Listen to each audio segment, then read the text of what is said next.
Hello, hello mga best friend. Ito nga pala ngayon yan lang nangyari. Pagmasdan nyo po yung jeep na yan, no, meron nakasabit na estudyante.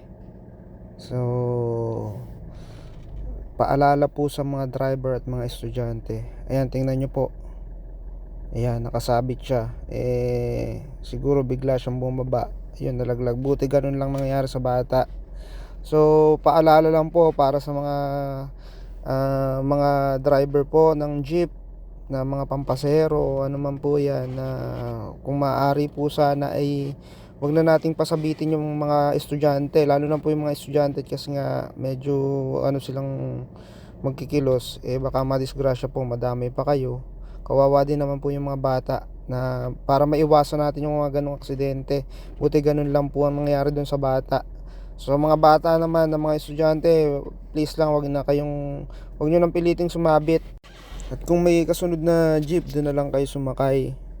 So para maiwasan yung disgrasya. Siyempre mag-aalala din yung mga magulang nyo kung may madisgrasya kayo. So yun lang po. Ingat-ingat tayo palagi.